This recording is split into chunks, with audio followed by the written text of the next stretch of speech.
Bonjour, alors dans cette vidéo, on vous explique comment démarrer et partager une réunion dans Google Meet. La première étape à effectuer est de vérifier si vous êtes bel et bien connecté à votre compte CSDPS. Donc, si oui, vous verrez une petite pastille avec la première lettre de votre prénom. Si ce n'est pas le cas, je vous invite à vous connecter, soit en cliquant sur le bouton bleu Connexion ou en changeant votre compte tout simplement.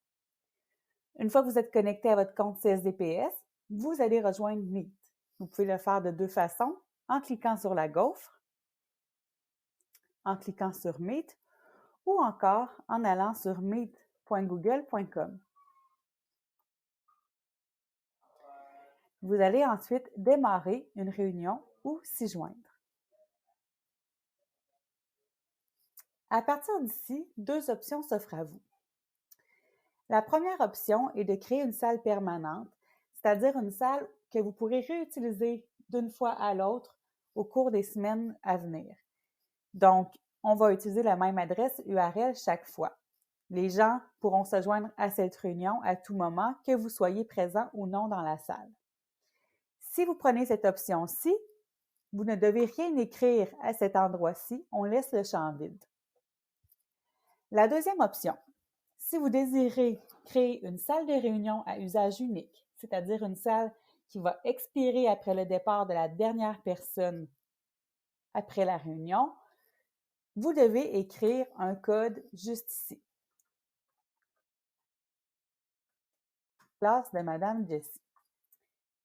Donc, en écrivant un code ici, je crée une salle à usage unique.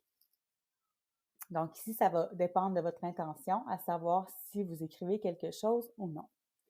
Vous cliquez ensuite sur « Continuer ». Pour ceux qui vont se connecter à Google Meet pour la première fois, vous verrez au haut de l'écran, on va vous demander d'accepter l'utilisation du micro et de la caméra à votre navigateur Chrome. Donc, vous acceptez. Ensuite, vous pouvez vérifier si votre micro et votre caméra fonctionnent comme il faut. Vous pouvez maintenant joindre la réunion. Une fenêtre apparaîtra avec les informations de la réunion. Donc, vous pouvez copier les données en copiant l'URL qui est proposée. C'est cette URL-là que vous allez pouvoir partager à vos élèves.